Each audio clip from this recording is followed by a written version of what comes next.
m'appelle Lucas, je fais partie du duo Lucas et Tom de Today Football. On est des créateurs de contenu tournés autour du foot. 340 000 abonnés sur YouTube, 130 000 abonnés sur Instagram, 280 000 abonnés sur TikTok.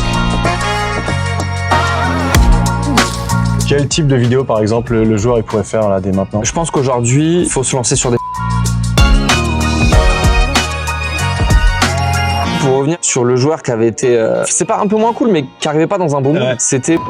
On a créé une plaquette PDF de présentation classique. On a envoyé chez Adidas. Aussitôt où j'ai cliqué sur envoyer, j'ai oublié ce qui était parti et j'ai repris mes activités classiques. 3 semaines après, on reçoit une réponse d'Adidas. Salut les gars, le concept est archi cool, on va vous faire confiance. Le pote de la gagne pour Antoine Petit. Est-ce que Flo il va monter national? Oh non, la VAR! La VAR, c'est terrible! Rentrer des supporters sur un terrain! C'est fou d'être un rageux comme ça. Oh non!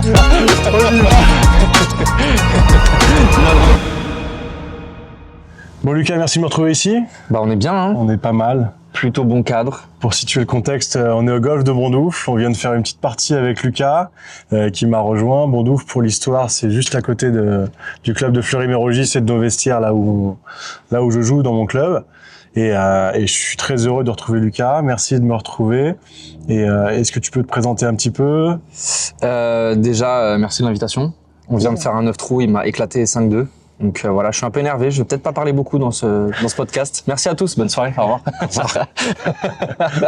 On essaiera de mettre des images pour appuyer mes propos. Je m'appelle Lucas, je fais partie du duo Lucas et Tom de Today Football sur YouTube, sur Instagram, sur TikTok. 340 000 abonnés sur Instagram, sur YouTube, 130 000 abonnés sur Instagram. Et 280 000 abonnés sur TikTok. Ouais. On est une chaîne, on est des créateurs de contenu tournés autour du foot. Vous êtes deux frères, c'est ça? On est deux frères. On est deux frères. On a du coup une chaîne de foot de base. On était gardien et joueur de foot. Donc on est arrivé sur YouTube Ton frère est plus joueur? Mon frère est plus joueur. Plus joueur, ok. Ouais. Et moi plus gardien. Donc on est arrivé sur YouTube avec un message très clair parce que les gardiens savent aussi utiliser leurs pieds, casser un peu l'image des gardiens. Tu sais, nous on a travaillé avec les enfants avant, donc on était au plus près de cette population-là qui joue au foot vraiment tous les jours. Ouais. Et les gardiens, c'est vraiment ceux qui étaient très exclus, ceux qui étaient exclus du groupe, un peu en surpoids, qui arrivent pas trop à s'intégrer, mais qui veulent quand même jouer au foot. Et on leur disait bah toi, va dans les buts. C'est ça. Et nous, on est arrivé sur YouTube un peu pour casser cette image, de montrer que les gardiens, c'était capable de faire des arrêts extraordinaires. Rendre le gardien cool. Exactement, rendre le gardien cool. Et aujourd'hui, bah, on a plus tourné la chaîne sur du challenge, sur essayer de dénicher des nouveaux gardiens, des pépites. C'est comme ça qu'on a trouvé Alan et Yaya. Et du coup, on vlog un peu nos aventures dans les stades, tout ça.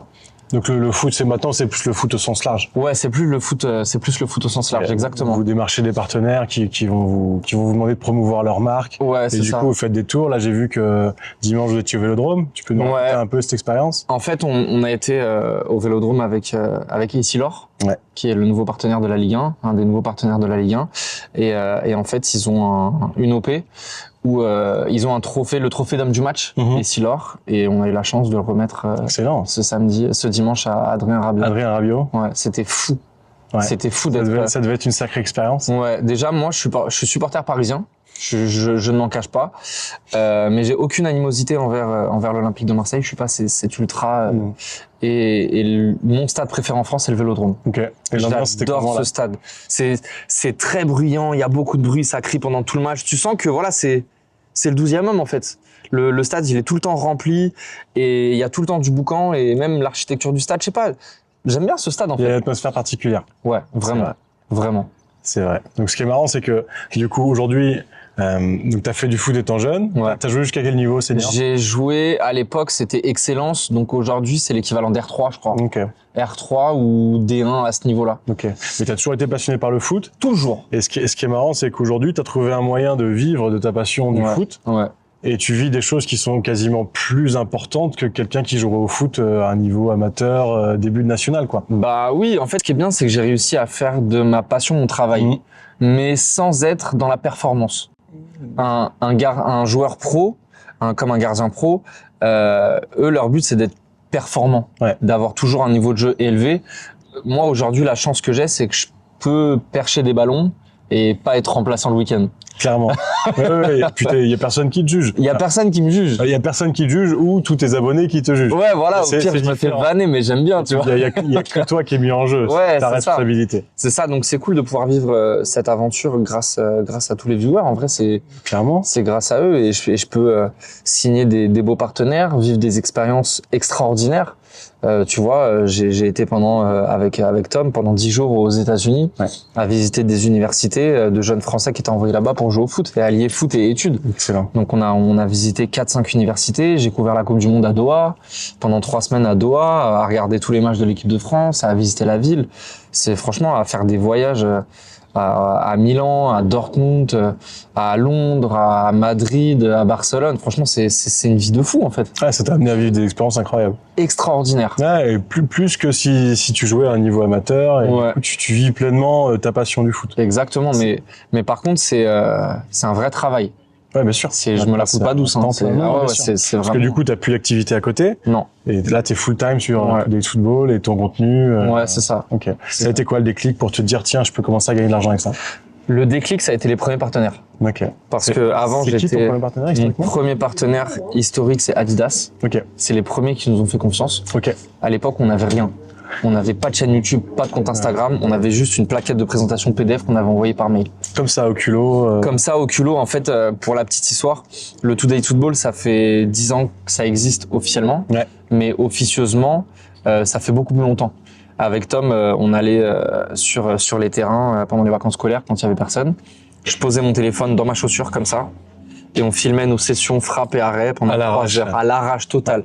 Et en fait, on a commencé à inviter 1 pote, 2 potes, 3 potes, 5 potes, 10 potes. Et on faisait le jeu du 60. Ouais. La tournante, en gros, Ok. on est 8, t'as un gardien, un tireur. Le tireur, il frappe, et s'il marque pas, il va au goal. Et ça tourne comme ça. Ok. Tu vois, et le premier est un nombre de vies, par exemple 4. Ouais. Le premier qui a 0, il est éliminé. Et le dernier qui est en jeu, il a gagné, tu vois. Et en fait, moi, je filmais ces sessions avec tous nos potes. Et au début, vu qu'on était 2-3, bah, j'envoyais les petits highlights, parce que moi, j'aimais bien faire du montage. Donc, je rentrais, je faisais le montage, tac, tac. J'envoyais les highlights aux 2-3 copains qui étaient là. Ouais. Mais quand t'es 10, Ouais, ça fait beaucoup de travail. flemme. Du coup, je faisais les highlights du jour, regroupant tout le monde, et je mettais sur la chaîne YouTube, qui, à cette époque-là, ne servait que pour ça. Que pour tes potes. Ouais, vraiment. C'est juste pour partager Ouais, une comme vidéo ça. entre potes. Et avec mon activité de coach gardien à côté, je sympathise avec un gardien que j'invite sur un Today Football, sur un TIF.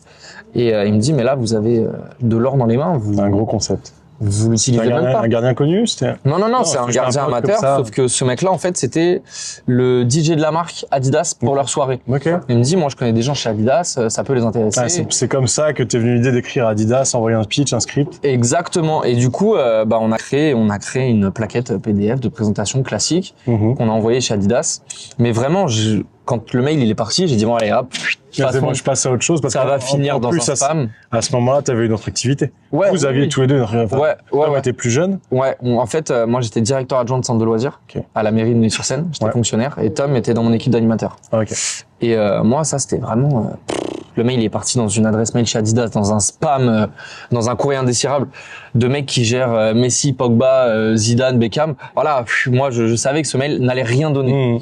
Donc aussitôt où j'ai cliqué sur envoyer, j'ai oublié ce qui était parti et j'ai repris mes activités classiques. Tu pensais plus. Sans jamais penser que j'allais avoir une réponse. 3 semaines après, on reçoit une réponse d'Adidas. Salut les gars, le concept est archi cool, Trop bien.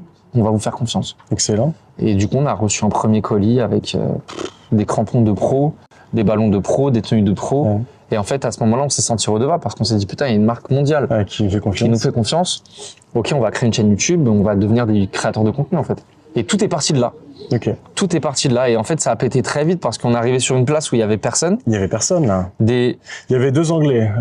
Les F2. Les F2, ouais. Les F2, sauf que les F2, c'était des joueurs de foot. Tu vois, c'était pas des gardiens. Non. Des gardiens youtubeurs. C'est vrai que ça a amené quelque chose de différent. À l'époque, ça n'existait pas. Il y avait personne dans cette case-là, en France en tout cas. Et quand on est arrivé, bah en fait, vu qu'il y avait personne, ça a pété très vite. Et on a fait une première vidéo avec Vince Sky, qui était à l'époque, qui est toujours youtubeur France numéro 1. À cette époque-là, il avait 500 000 abonnés. On a eu l'occasion de faire une vidéo avec lui. Et quand la vidéo est publiée, on avait une 30aine d'abonnés. Tu sais, c'était nos potes, Oui, nos c'est ça, machin. bien sûr. La vidéo sort, 2 heures après, on était à 800. Ok. 3 heures après, Ça 4 monte, heures ça après, monte, 1006, ça paf, monte, paf, ça paf, paf, paf. Et en fait, on a fait ce qu'on appelle le buzz. Et en 3 mois, on est passé de 0 à 50 000 abonnés.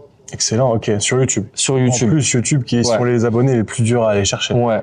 Donc c'est pas du TikTok ou du Instagram où là t'as juste des vues, quoi. Ouais, c'est ça. Là, du coup, on a pété très vite. Et donc là, vous vous dites, on a un truc de très sérieux. Là, c'est sérieux. Viens, on focus. Ouais. Et en fait, on a demandé à Adidas un contrat d'exclusivité parce qu'on adorait travailler avec eux et c'était la première marque qui nous a fait confiance. Ouais. Et du coup, on a eu ce premier contrat au bout de, franchement, je saurais pas te dire, mais je pense une petite année, ouais, entre 6 mois et 1 an, je me souviens plus très bien. Et là, ça a commencé à être un élément de bascule. Ouais. Et en fait, on a fait ça a duré 3 ans quand même. Hein. Pendant 3 ans, on a allié 3 ans travail et la chaîne. Et tournage. Okay. Donc en fait, on avait des journées surchargées. Et puis en plus, tournage, t'avais pas de monteur à ce moment-là. Ah non, tu fais tout seul. Tout vous-même. On faisait tout le seul. montage, c'était toi. Ouais, le montage, c'était moi. Je gérais quasiment tout. Donc le matin, tu pars en tournage. Le midi, tu fais ton travail. Ta pause déj, tu commences ton dérush. Tu reprends le travail. C'est ouf. À cette époque-là, j'étais encore en club, je jouais encore au foot. Donc le soir, t'es entraînement. Tu rentres à 22h30, 23h. Tu manges, tu prends ta douche et après tu fais du montage jusqu'à 3h du matin. Bien sûr. Et tu fais ça tous les jours pendant 3 ans. C'était hyper physique parce qu'à côté t'as quand même une vie de famille. Ouais. Donc des fois ma femme elle était là bon.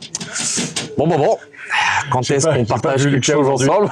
J'ai pas vu. Voilà. Quand est-ce qu'on se fait un petit resto, une petite virée, un petit truc. Ouais, et puis là ça commence à marcher donc là t'as un truc et du coup une fois qu'on avait commencé à bien percer, on s'est dit attends, les clubs de Ligue 1 ils ont un maillot à eux. Pourquoi nous, on n'a pas un maillot à nous en tant que nous, créateurs de contenu, tu vois? Du coup, on a créé notre maillot avec notre logo, l'équipementier. C'était Adidas, moi. Adidas. Et on s'est dit, bah, tous les clubs, ils ont un sponsor maillot, tu vois? C'est stylé d'avoir un sponsor maillot. Ouais. Et du coup, ça a été un concours de circonstances parce qu'à ce moment-là, Paris Sport nous a invités sur un match du PSG. Ok. Et on leur a pitché l'idée de devenir notre sponsor maillot. Ça les a chauffés. Ça fait combien de temps ça Adidas, Paris Sport, ça fait 5 ans. Ok. Et ça l'est toujours aujourd'hui? Ça l'est toujours aujourd'hui. Ouais, c'est Paris Sport, c'est les copains, c'est la famille. Hein. Ok, excellent. Et du coup, bah, ils ont été très chauds direct. Et c'est devenu notre sponsor maillot. Et c'est à ce moment-là qu'on a eu la bascule de pouvoir vivre à 100% du TIFF. Ouais, bien sûr. Parce que ça nous engageait sur beaucoup de contenu. Ouais, ça fait des contrats, sur une grosse visibilité. Et puis ça fait des revenus qui c'est ça, ouais. également. Et c'est ça. Ouais. Donc c'est à ce moment-là qu'on s'est dit bon bah allez, on se jette dans le grand bain. Trop bien. Ouais. Excellent. Et du coup, par rapport à vos tournages et dans les clubs que vous avez pu visiter, c'est qui les 4-5 joueurs qui vous ont le plus marqué, les plus sympas? En vrai, tous les joueurs ils sont sympas. Ouais. Vraiment tous? Vraiment tous. Ok, il n'y a pas eu de mauvaise expérience avec des mecs comme ça? Jamais. Franchement, jamais. Qui n'avaient pas le temps? Non, franchement, il y a eu un joueur, j'en parlerai dans un second temps, mais en vrai, vu que nous, on a beaucoup de facilité avec les gens, tu vois, je vais parler avec toi comme je vais parler avec ma mère, comme je vais parler avec mon père. Ça se sent dans les vidéos. Comme je vais parler à Alphonse Areola. Et en fait, vu qu'on met pas de distance avec les joueurs, bah les joueurs, ils voient pas qu'on est des groupies. Tu vois, on n'arrive pas en mode grouperie. Incroyable, on met une photo, un maillot, tout ça, tu vois. Et du coup, bah tout de suite, ça les détend. Et on arrive vraiment en leur disant là, on va juste jouer au foot pour se faire kiffer. Ouais. Il y a pas de. Vous revenez au concept primaire qui est kiffer en faisant faire un foot et kiffer. Exactement. Et vous apportez ça sur votre chaîne et à vos partenaires. Ouais. Et aussi du coup aux joueurs que vous rencontrez. Et les joueurs ils kiffent parce que souvent quand on fait les tournages c'est sur des média days. Donc il y a plein de médias qui sont là. Les joueurs ils sont là en mode fais une photo comme ça. Fais une photo comme ça, fais une photo comme ça. Ça apporte un truc un peu plus cool, un peu plus tranquille. Et nous, on arrive en mode, ouais, bon, allez. Là, c'est bon, t'as fait tes photos, t'as dit 3 fois l'important, c'est les 3 points. Viens, on joue au foot. Ouais, viens, on va kiffer. Et du coup, les joueurs, ça les détend direct. Et la plupart du temps, les mecs, ils veulent rester, en fait. Ouais, bien sûr. Ils veulent rester. Et on se rappelle de vous, là. Je sais plus, t'as fait une story, là, ce week-end, dimanche, où tu reconnais des joueurs de Lyon, là. Ouais. Non, t'es allé à Lyon samedi aussi. Ouais. On a fait Lyon samedi et Marseille dimanche. Et t'as des joueurs de Lyon qui t'ont reconnu. Maintenant, tu les croises souvent, du coup. Ouais. Il y en a certains que tu reconnais bien. Bah ouais, et tu vois, Ryan Cherky, on a fait la vidéo avec lui en plein Covid. C'était en 2020. Je me rappelle, j'avais vu celle-là. Ça fait 5 ans. Ouais. Depuis, on l'avait pas trop recroisé. Il nous a vus. Oh les gars, ça va ou quoi? Donc en fait, les mecs, on les marque. Ouais. Enfin, je veux dire, Ryan Cherky, entre-temps, il a vu plein d'autres gens. Ouais. Il a été appelé en équipe de France, il a joué des matchs d'Europa League. Enfin, tu vois, les mecs comme ça, ils croisent des gens tous les jours. Ouais, depuis le Covid, il a percé. Bah oui. Et il nous voit 5 ans après, et il a toujours le même Sam. Il leur dit oh ouais les gars, ça fait trop plaisir de vous voir. Donc non, c'est trop cool, c'est trop cool. Et du coup, pour revenir sur le joueur qui avait été c'est pas un peu moins cool, mais qui arrivait pas dans un bon mood, c'était Moussa Sissoko. Ok. À l'époque où il était à Tottenham, Tottenham était dans une phase descendante. Et je sais pas si tu te souviens, c'est le match où Hugo Lloris il se retourne le coude. Ouais, ok. Tu sais, il plonge en arrière, il se retourne. L'image a fait le tour du monde. Ils prennent 4-0. Ils enchaînent 8 matchs sans gagner. Donc le lendemain, Moussa Sissoko il est à Paris et tu sens qu'il a pas envie d'être là. Ok, ouais. C'était un media day. Ouais, forcé. C'était pas un bon mood. Et du coup, il arrive, nous on le voit arriver. Il rentre par le but du fond et il marche comme ça. Il marche à 2 à l'heure. Il vient vers nous et avec Tom, on se dit waouh. Ça va être dur. Il a vraiment pas envie d'être là. Et cette marche, elle est longue, tu vois. Il a les mains dans les poches, il a le visage serré. Et en fait, quand il arrive, il nous dit bonjour, on lui dit ouais, ça va et tout. On commence à discuter et on lui explique qu'on va faire le jeu du pendu en mode foot. On lui dit tu te souviens à l'école, le jeu du pendu, machin. Et tout de suite, son visage il change. Il a réussi à switcher quand même. Ouais, il a réussi à switcher en mode ah ouais, gaulerie, votre délire. Ok. Gaulerie, votre jeu. Ouais, à chaque fois que tu marques, tu proposes une lettre, tu dois trouver un joueur. Et en fait, bah là, il a switché, il a pris du plaisir à jouer et il s'est tapé des barres pendant 40 minutes. Ouais, ok, donc il avait sorti un peu de sa routine. Se taper des barres. Ouais. Vraiment, il arrivait en faisant la gueule, il voulait plus repartir. Tu sais, normalement, on avait 20 minutes avec le joueur, 20-25 minutes, tu sais, les trucs comme ça, c'est hyper timé. Il y a du monde derrière qui et il galérait à trouver le joueur et tout. Et derrière, carrément, derrière la caméra, il y avait les mecs d'Adidas qui leur montraient la photo du joueur qu'ils devaient trouver en mode ah vas-y c'est lui, viens on accélère et tout, t'as des trucs à faire. Et lui il disait non, me montrez pas, je veux jouer pour de vrai. Ouais, je veux jouer le jeu. Je veux jouer le jeu. Et du coup la vidéo elle se passe grave bien, il reste 45 minutes, il nous remercie, merci les gars et tout. On l'a recroisé, donc il a fait Tottenham. Après je crois qu'il a eu une pige en MLS ou un truc comme ça, il est revenu à Nantes et on l'a revu après un match genre 4 ans après. Il passe devant nous. On lui dit ouais salut, il fait 3 mètres, il se retourne. Il se souvient. Il dit oh les gars, il se souvient. Ça va ou quoi? Et du coup, ouais exactement, du coup il fait marche arrière et il vient nous oh les gars ça fait plaisir de vous voir, ça fait longtemps, ça dit quoi? Donc en fait on marque les gens tu vois. Ouais bien sûr. Et que ce soit footballeur pro ou même les amateurs, enfin c'est. Ouais parce que vous reliez un peu ce monde-là aussi, vous aimez bien inviter des professionnels avec des amateurs, des gardiens amateurs, et vous aimez bien mêler un peu ces deux mondes-là. Ouais. Et puis on sait qu'il y a même des gardiens professionnels qui nous suivent, mais on le sait même pas en fait. Non, bien sûr. Tu vois, on a fait un match à Monaco et Liénard, le gardien, le 3e gardien de Monaco, on était derrière son but à l'échauffement. Il fait son échauffement. À cette époque-là, on ne s'était jamais parlé. C'était il y a combien de temps? C'était il y a 2 ans. Ouais, ok. Il y a 2 ans. Vous avez déjà votre réputation, votre. Ouais, on était en place en vrai. Ouais. Et à la fin de son échauffement, il rentre au vestiaire et en fait, tu vois, à Louis II.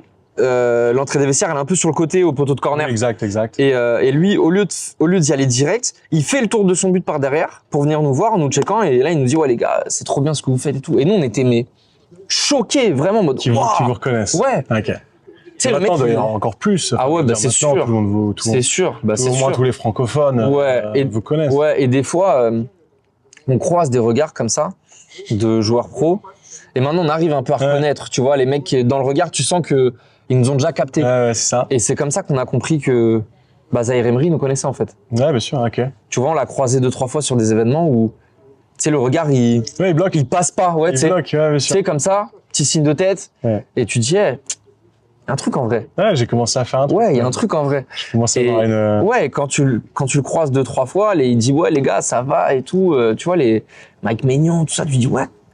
Quand même, c'est lunaire en vrai. C'est lunaire.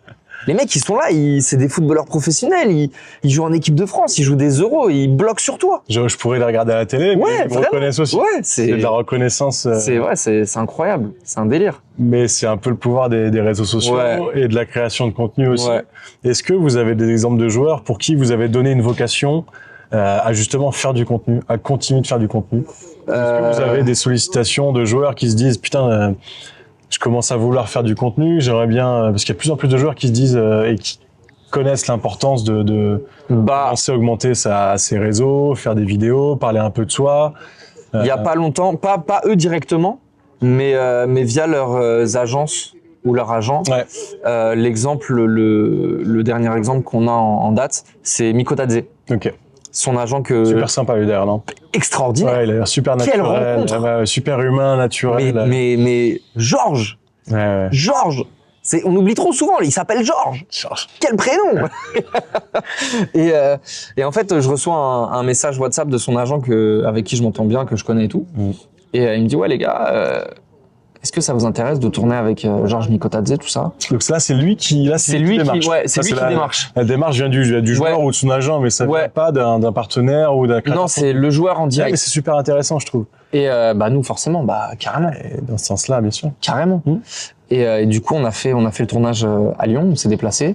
Et là, c'est trop bien parce que t'es pas sous la tutelle du club ou d'une marque qui va te forcer à faire des trucs, à être timé et tout. Là, vous êtes super. Là, on lui a proposé un concept. Il a dit oui direct. On a pu faire du coup la vidéo YouTube des contenus courts en cross-post avec lui. Ouais.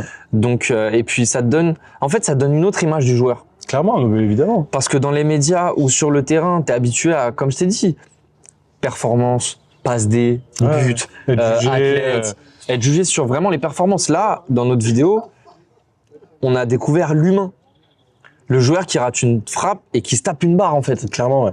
Le joueur qui a peur d'appuyer sur les dents du crocodile en plastique parce qu'il veut pas se faire mordre, alors que c'est un jeu d'enfant. Non, bien sûr. Tu vois, le joueur qui a le casque en écoutant de la musique et qui essaye de deviner des mots en format court. Et là, en fait, je pense que les gens, ils ont besoin de ça aussi. Mais de se rapprocher humainement au joueur, ouais. Mais c'est pour ça qu'aujourd'hui, l'importance des réseaux, elle est aussi dans ce sens-là, clairement, d'humaniser les footballeurs professionnels. Mais bien sûr. On oublie trop souvent que on n'est pas des robots. Les joueurs pros, c'est pas des robots. Mais bien sûr que non. Ils ont des états de forme, ils ont des coups de fatigue, et c'est pas parce que moi demain je prends un mec lambda dans la rue, je te dis voilà, je vais te donner 3 millions ce mois-ci, mais par contre tout de suite maintenant tu me cours 45 km à 5,30 au kilomètre. Ah, bien sûr. C'est pas possible. Ah, bien sûr. C'est pas parce que tu vas être payé très cher que ça va faire de toi un surhomme. Ah, mais et ça, les gens ils se rendent pas compte. On parle de performance, mais aussi tout ce qui est vie extrasportive, la vie en couple, c'est dur. Les enfants. Il y a des moments de doute avec des contrats, des fins de contrat, des blessures, etc. Donc c'est vrai que c'est une vie qui est souvent rêvée pour la fame que tu vas avoir, pour la notoriété que tu vas avoir, pour le chèque à la fin du mois que tu vas avoir. Mais il y en a beaucoup qui seraient pas capables d'assumer aussi tout ça. C'est impossible. Moi, je pense que on considère pas assez, de plus en plus maintenant, mais l'aspect mental. Non, bien sûr. L'aspect mental et le fait de montrer que on n'est pas des machines. Et je pense que du coup, c'est là où nous, créateurs de contenu, on intervient pour montrer les joueurs dans d'autres conditions. Évidemment. C'est ce que fait très bien le RC Strasbourg en ce moment. Je sais pas si tu vois passer. Leur contenu. C'est génial. Ils sont là dans le vestiaire, ils font des choses ensemble. Ça rigole. Et c'est ça la vraie vie d'un groupe, en fait. Bien sûr. C'est ça la vraie vie d'un groupe, à rigoler, à faire des jeux. Ils sont en claquettes de chaussettes après l'entraînement. Les supporters ou les gens qui regardent le foot de l'extérieur, ce qu'on appelle les footix, ils se disent que ils s'entraînent, ils rentrent chez eux, ils jouent à la PlayStation. Ils jouent leur match sans donner tout, sans se donner à fond.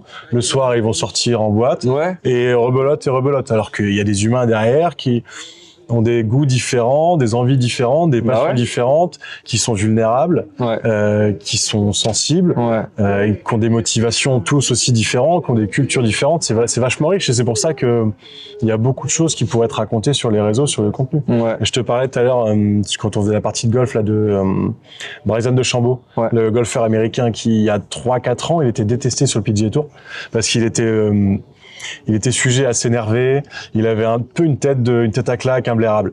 Et il a commencé c'était un des premiers à faire une chaîne YouTube, à faire lui-même son contenu. Donc il a dépensé des millions en cadreur, en montage, en matériel, montage, etc. Et aujourd'hui, il a une chaîne à 1,5 million, 2 millions d'abonnés. Il invite les plus grosses stars du golf amateur. Il rejoint aussi ce monde amateur du golf et ce monde professionnel. Il fait cette grosse réunion et il fait des vidéos qui cartonnent. Et ça humanise, en fait. Et ça humanise. Et maintenant, c'est un des joueurs les plus adorés du circuit américain. Oui. Et tout le monde le veut, il a gagné des contrats par rapport à ça, et ça, en fait, il en bénéficie sur tous les aspects de sa vie, quoi. Mais c'est incroyable. Nous, tu vois, on a fait ce contrat avec Adidas aussi, une vidéo avec Matteo Guendouzi. Guendouzi, tu le vois à la télé, joueur détestable. Il y a vraiment beaucoup de gens qui ne l'aiment pas, ce joueur. Tu vois, parce qu'il a une attitude, Mais je vous jure que dans la vraie vie, c'est l'un des joueurs les plus gentils avec lesquels on a tourné. Mais c'est une crème, c'est un amour. Tu peux lui demander tout ce que tu veux, il sera toujours là. Tu sais, j'ai l'impression que c'est le genre de mec, tu l'appelles à 3h du matin, t'es bloqué dans la forêt, Il est là. T'inquiète pas, frérot, dans 10 minutes, je suis Il là. est là, ouais. Il est là. Mais voilà, il faut réussir à des fois différencier le joueur de foot de l'homme en dehors des terrains. Bah, disons que le joueur, pour réussir à un certain niveau, il est obligé d'une certaine manière de se mettre dans une carapace. Ouais. Il joue un rôle. Ouais. Il doit jouer un rôle parce qu'il est jugé, parce que les supporters vont avoir un avis sur lui et qu'il doit être performant. Et du coup, il se met dans une certaine une forme de bulle, ce qui n'est pas l'état du joueur dans la vie réelle, on va dire. Ouais. Donc Bah, c'est comme Adrien Rabiot. Il y a eu beaucoup de choses qui ont été dites sur Adrien Rabiot parce qu'il a fait PSG, Juve, Marseille. Ouais. C'était la Juve. Mais Adrien Rabiot, on a reçu quelques commentaires nous reprochant de lui avoir donné le trophée en tant que nous supporters parisiens sur la pelouse du Vélodrome. Même là, dimanche. Là. Ouais, bien sûr. Nous supporters parisiens sur la pelouse du Vélodrome à remettre le trophée d'homme du match à un ancien Parisien maintenant Marseille avec un grand sourire comme ça. Les gens nous disent mais vous respectez pas. Mais frérot, il faut savoir, il faut réussir à différencier en fait. Là, on était là dans le cadre du travail. Rabiot, il a une carrière, il fait ce qu'il veut. Si aujourd'hui il joue au PSG et demain il a envie de signer à l'OM, bah c'est son choix en fait. C'est son choix. Et Adrien Rabiot, ça se trouve dans la vraie vie. Voilà pour juger. C'est un amour en fait. Bien sûr. Et c'est surtout qu'il est performant. C'est un super joueur de foot. C'est un super joueur de En foot. plus, les gens devraient être contents de le revoir en France Bien sûr. plutôt que de le critiquer. Bien sûr. Qu'est-ce que tu donnerais comme conseil à un joueur qui voudrait commencer à faire du contenu, alors qu'il soit amateur ou professionnel de Ligue 1 à quelques niveaux? Ça va pas être les mêmes conseils parce que celui qui joue professionnel en Ligue 1, peut aussi se permettre d'être structuré tout de suite, d'avoir un cadreur, de payer quelqu'un qui va déléguer le montage, etc. C'est quoi la meilleure approche pour toi pour commencer à faire du contenu? Le plus important, ça va paraître un peu bateau, mais je vous jure que c'est ce qui marche, c'est se faire confiance et rester soi-même. Okay. Ne pas jouer un rôle. Ouais. Si aujourd'hui t'es un nouveau, t'essayes de rentrer dans la bulle des créateurs de contenu, ça marchera pas. Ouais. Tu vas pas réussir. Alors que si tu restes toi-même avec ton image, ton humour, ton sens de l'humour et tout ce qui va avec, là ça va marcher parce que les gens vont s'identifier à toi et pas à ce que tu fais. Exactement. Le plus bel exemple que je peux donner, c'est mon expérience dans le golf. Ouais. Moi, je suis arrivé dans la création de contenu golf. Personne ne me connaissait. Tu peux citer un peu ton parcours golf? Mon parcours golf, c'est très simple. J'ai été piqué dans le golf par mes beaux-parents depuis juillet. Ouais. Moi, je suis arrivé dans le golf avec tous les a priori que tout le monde a sur le golf. Sport de riche, c'est pas fatigant, vraiment, c'est cher pour rien. Voilà, vrai. Moi, mais j'avais les mêmes a priori. Je vais leur dire, ça y est, c'est pas un sport. Ça y est, c'est pas un sport, votre truc. C'est pour les vieux. Vous tapez dans une balle avec une canne, pas à moi, c'est hyper facile. Et en fait, je me suis rendu compte très vite que c'était très difficile, que c'était l'un des sports les plus difficiles. Et je garde vraiment le mot sport parce que quand tu fais un 18 trous à pied en portant ton sac de 15 kilos et en posant, en te concentrant, essayer de bien toucher la balle, c'est très compliqué. Ouais. Et en fait, j'ai décidé de raconter cette histoire sur les réseaux. Okay. Et je me suis dit, je vais raconter mon histoire de joueur amateur qui essaye de devenir meilleur, mais je montre mes coups ratés, mon évolution. Et en fait, je reste moi-même. Et ça a plu tout de suite. Parce que je suis arrivé dans une niche golf sans dire, regardez comment je suis fort. Regardez le drive que je vais envoyer à 350 mètres. Tu triches pas, tu masques pas tes faiblesses, tu te montres vulnérable. C'est ça. Et les gens ne peuvent qu'adhérer à ça. Parce que les gens, ils sont comme ça, en fait. Et je pense que sur les réseaux, ça fait du bien de voir la vérité. Qu'on est tous pareils. Je vais mettre une balle dans la forêt, je vais mettre une balle dans la forêt. Et je pense que aujourd'hui, un footeux qui veut se lancer sur les réseaux, il peut raconter aussi son histoire, tout en alliant performance et humanité. Il peut poser son téléphone dans la voiture en disant « Putain les gars, je suis en retard, le coach il va me tuer ». Ça serait ouf. Ça se fait pas beaucoup. C'est Vincent Guénard qui est le premier qui l'a fait, qui l'a démocratisé. Et ça marche. Ça cartonne. Ça marche. Alors que Val, il joue quand même en N2, tu vois. Donc il y a quand même un cadre. Voilà. Et si tu regardes, ça lui a posé des problèmes. Ah bien sûr. Ça lui a posé des gros problèmes, mais Val, là où il est fort, c'est qu'il lâche pas. Il dit non, ça c'est mon concept, je vais montrer la vérité, je montre la vérité. Il a été énorme. Quand il a eu des galères dans son club, il l'a montré. Quand il a envoyé en réserve, il le montre. Et c'est pour ça que son contenu il marche, parce qu'il est authentique. Ouais. Et si un joueur de foot professionnel aujourd'hui, il veut créer du réseau en gardant son authenticité, c'est sûr que ça va marcher. Bien sûr. Mais je pense que les clubs, ils sont pas prêts à entendre ça encore. Parce qu'on est dans une niche très fermée où on ne doit pas montrer les images, ce qui se passe au vestiaire, ça reste au vestiaire. Ouais, exactement. Mais finalement, je pense que ça peut humaniser tout ça et mettre encore plus de lumière sur un club en montrant les joueurs tels qu'ils sont. Mais ça commence à... En Angleterre, il y a Joao Félix qui jouait à Chelsea, il est où maintenant? Je sais plus. Franchement, je sais plus. Qui monte sa chaîne YouTube, qui fait du contenu, contenu lifestyle. Bon, il peut se permettre parce qu'il gagne bien sa vie. Ouais. Donc il a cadreur, il a des monteurs au top et il fait des vidéos très très quali et toutes ces vidéos elles font 1 million, 2 millions de vues. Bah ouais. C'est un contenu qui marche énorme. Lifestyle, avant, après match, il se prépare, c'est un match important. Dans la voiture, il parle un peu pour aller au stade. Bah ouais. Il débriefe un petit peu après et ça cartonne.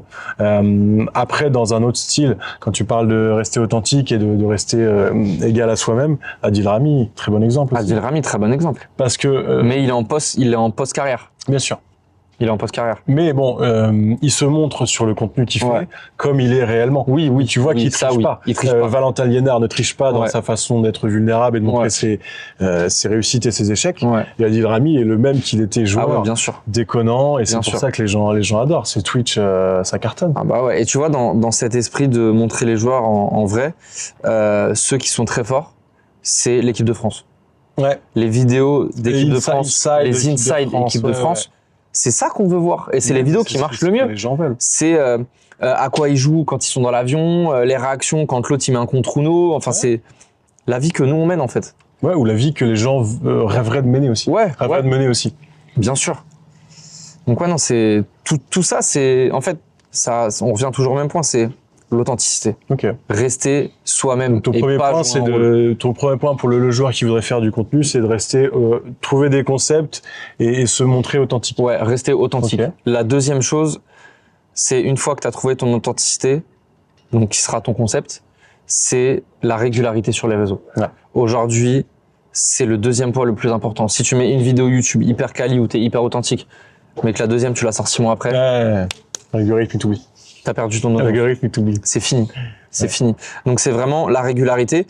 On n'est pas obligé de poster tous les jours. Non. Mais par contre, une fois que l'algorithme il a compris que tu allais sortir 2 posts par semaine ou une vidéo tous les mois, bah il sait que c'est un rendez-vous qui va revenir. Donc ne pas être trop gourmand en se disant je vais poster 4 vidéos par jour. Ouais. C'est l'erreur que je vois autour de moi, que ce soit dans le foot ou dans l'agence marketing que j'ai, où les gens veulent tout de suite poster à fond.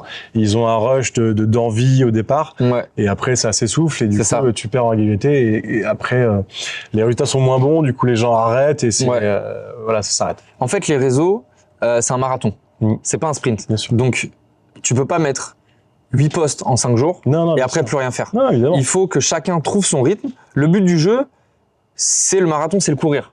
Faut réussir à le courir à une allure régulière.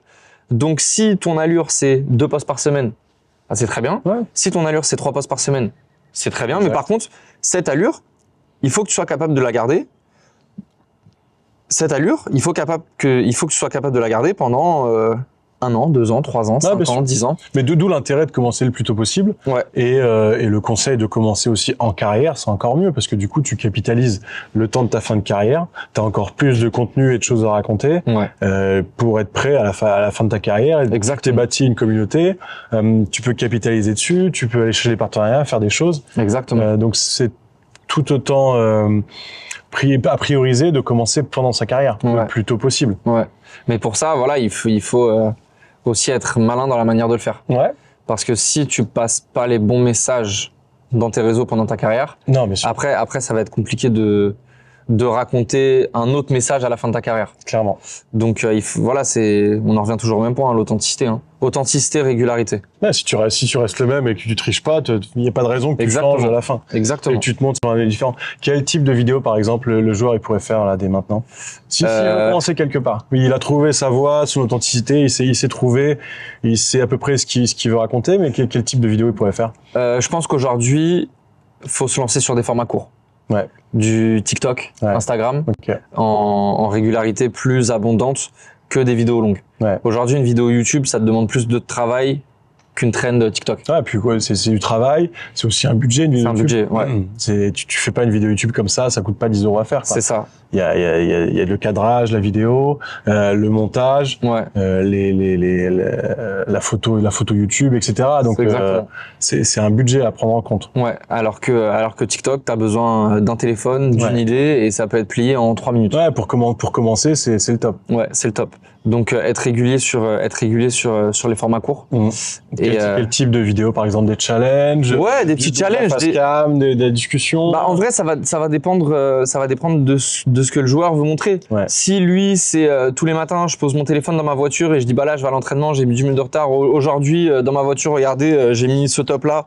Aujourd'hui, dans ma voiture, c'est ça. En fait, tout va dépendre de ton concept. Exactement, parce que c'est aussi faire du contenu, c'est aussi un moyen de parler d'autre chose que du foot aussi. C'est ça. Le mec, il peut avoir développé des passions, jeux vidéo, la mode, fashion, la musique. Bah ouais. Et du coup, c'est un moyen ou un temps de pouvoir développer d'autres choses. Ouais. Et si vraiment il vit pour le foot, bah il peut raconter ça différemment. Bien sûr. Aujourd'hui, j'ai pris mes Adidas Predator. Je kiffe moi celle avec la languette parce que ça fait Zidane, ça fait Beckham. Voilà. En fait, il y a toujours des trucs à raconter. Bien sûr. Faut juste trouver sa branche, Exact. sa niche. Parce que si t'arrives et que tu parles de 30 000 choses, bah tu vas perdre ton audience. Ouais, c'est sûr. Les gens ils vont pas se reconnaître dans ton contenu. Donc il faut, pour moi, trouver sa niche. Et une fois que t'as ta niche, s'éparpiller un peu après. Ouais, Une fois que t'as créé ton contenu. et aussi être conscient que c'est pas la première vidéo qui va faire le buzz. Ah non. C'est pas la première vidéo qui va être parfaite. La première non. vidéo, vous allez la détester. Ah bah oui. Vous allez vouloir la refaire 1000 fois. Vous voudrez jamais la poster. Mais faut passer par ces premiers moments-là de doute où on n'a pas envie de le faire, on n'a pas envie de la poster. Et du coup, c'est à partir de là qu'on peut construire, s'améliorer. Mais faut être OK avec le fait que ça sera pas parfait du tout. Ah bah ça c'est sûr. Et c'est pour ça qu'il faut rester authentique. Ouais. Parce que si tu te filmes face cam et que tu changes de voix, que tu veux paraître avec un grand sourire, influenceuse beauté, bah là c'est sûr. Non, tu sais qu'à un moment ça va cracher. Tu pourras Ça le va faire cracher. 2-3 fois, mais à un moment tu pourras plus mentir. Ah bah tu pourras plus mentir. Et ce qui est encore plus drôle, c'est de garder cette authenticité, de poster ta story ratée en mode ah putain les gars vas-y j'ai raté, je recommence. Ouais. Et là tu vas accrocher les gens. Parce que là les gens ils vont se dire ah gaulerie. Ouais, mais Ouais, et puis il ose se montrer comme ça. il ose se montrer comme Il y ça. a un vrai truc dans le vestiaire, on a un peu beaucoup peur du regard des autres. C'est ça. On n'a pas envie que les autres nous voient vulnérables, Ouais. nous voient manquer un truc. Ouais. On est habitué à toujours être dans la performance, à Ouais. toujours être jugé, toujours de vouloir montrer le meilleur sur le terrain, en dehors. On doit toujours faire bonne figure. Tu sais, il y a cet aspect de masque qu'on doit avoir, très très sûr de soi, etc. Et c'est pour ça que c'est intéressant et ça peut être très utile de le casser en montrant des échecs. Bien sûr. Et accepter ça et le faire dans son authenticité à soi et commencer à avancer comme ça. Bien sûr. Authenticité toujours. Toujours. En tout cas, j'encourage beaucoup de joueurs à creuser cet aspect création de contenu parce que ça peut être un moyen de vous évader de votre quotidien de sportif et votre quotidien tout court, et en même temps d'aller explorer d'autres aspects d'une passion par exemple ou d'autres choses, et ça peut vous ouvrir aussi d'autres portes. Et aussi, si on parle de reconversion, il y a aussi plein d'avantages qui peuvent être liés à avoir une communauté, à avoir fait du contenu sur une autre thématique que le foot par exemple. Bien sûr. Et puis en vrai ça coûte rien. Ça Parce coûte que quasiment rien. si le joueur il essaye 1 mois, 2 mois, 3 mois et il voit que ça lui prend trop de temps et que c'est chiant, bah ça se trouve il est peut-être pas fait pour ça. Mais si on n'essaye pas, Bien sûr. ça se trouve le joueur il dira ah ouais c'est vrai j'ai jamais essayé, peut-être que ça aurait pu être mon truc machin. En vrai ça coûte rien. Au début t'as juste besoin d'un téléphone. Il n'y a plus de rien. T'as pas besoin d'investir tout de suite sur des caméras, un cadreur, un monteur, des casques, des trucs, micro, perche et tout. Clairement. C'est aujourd'hui avec que ce soit iPhone, Samsung, tout ça, Apple, Samsung, tout ça, les caméras elles sont très bien. T'as la qualité nécessaire. T'as la C'est qualité largement nécessaire. suffisant. Si tu veux juste vloguer et te filmer comme ça suffit, ça suffit. Authentique toujours. Et après, en termes d'idées, celui qui se dit je veux en faire, j'aimerais bien faire des choses, mais qui a pas d'idée. Aujourd'hui, vous ouvrez TikTok. Les algorithmes sont tellement bien faits que tu regardes 2-3 fois une vidéo qui te plaît, t'auras plein de vidéos qui vont arriver, qui vont Bien donner sûr. plein d'idées. Bien sûr. Donc il y a idées, plein de choses à creuser. Les idées, ça se trouve, ça se modifie, ça se change. Tu peux amener ta patte. Clairement. Toujours amener ta patte. Nous, il y a sur TIFF, il y a un jeu qui est notre signature maintenant, c'est le jeu du carton. Ouais. Où en fait on pose un carton en mode mastermind Oui. avec des crampons Exact, alignés exact, différemment. ok. Et nous, on est à l'aveugle et on doit reposer le deuxième crampon et retrouver la combinaison. Ça, c'est un jeu que j'ai trouvé sur Twitter. Ouais, monsieur. Où à la base, c'était des pots de peinture. Ah, Des pots de peinture où il y avait quelqu'un qui faisait ça dans la rue et à chaque fois qu'il posait le pot de peinture, il prenait $1. Et là, je me suis dit, ah ouais, mais ça, c'est trop marrant. ouais, du coup, vous l'avez adapté. C'est trop marrant. Comment on peut le faire en mode foot? Puis à chaque fois que vous la postez, elle fait des vidéos, elle fait des vues. Ça marche. C'est fou. Parce que c'est les formats courts où t'as besoin de rien. Ouais. Un carton. Ouais, Un puis carton pareil. déménagement. En fait, c'est un format où tu vois aussi l'humanité derrière la Ouais. personne. Ouais. Et c'est tout con. Tu sais, t'es là, tu prends ton contrôle, oh, paf. Oh. Et là, tu vois l'humain. En fait, tu vois l'humain du joueur Ouais. sans qu'il joue au foot. Ouais, bien sûr. Là, tu peux pas lui dire, ah, vas-y, t'es trop nul, t'as raté ta frappe. Là, il s'est juste trompé, c'est marrant. Ouais, il n'y a pas de jugement, il n'y a pas de rien. On est jugement. juste là pour passer un moment, Ouais. s'amuser. Et du coup, les gens voient vraiment qui est la personne. Ouais, et le joueur, il te fait rigoler, en fait. Ah, c'est excellent. C'est juste ça. C'est excellent. Bon, Lucas, pour conclure, c'est quoi la suite de TIFF, du coup, Tennis Football? La suite de TIFF. Comment tu vois le développement? Là, l'idée, c'est de jouer sur notre image, notre authenticité, Ouais. pour faire pas mal de hosting, Ok. pour les marques, animer du contenu pour. Donc, en gros, continuer dans cette lignée-là. Ouais, continuer dans cette ligne-là pour prêter nos images. Pour développer des partenaires. Ouais, exactement, ouais, prêter notre image à des marques Ouais. pour créer du contenu pour eux. Mhm. Ça, c'est l'idée. Ok. Ça, c'est l'idée de faire nos vidéos pour nous, mais de faire des vidéos aussi pour les autres. Ouais, évidemment. Voilà. C'est ça un peu l'idée pour les années à venir, on va dire. Pour le TIFF, et bon, on te souhaite Road to 20 d'ici la fin de l'année. Ouais, il y a encore du chemin quand même. On refera un petit point à la fin de l'été. On fera un checkpoint à la fin de l'été. On essaiera de faire un match, un vlog et Ouais. se filmer sur un match. Et Ça serait cool. on te souhaite, en tout cas, moi, je te souhaite d'arriver à Road to 20 avant la fin de l'année. Merci beaucoup. Bah, merci beaucoup, Lucas, en tout cas, d'avoir participé aujourd'hui. Avec plaisir. C'est un Merci grand pour plaisir. On a eu l'invitation. un super soleil. Ah ouais, on était bien. On a Hein. fait un beau golf. Ah ouais, c'était cool. C'était Excellent. sympa. Bon, bah, à Merci, très bientôt. à bientôt. Salut, Lucas. Ciao. Ciao. Ciao.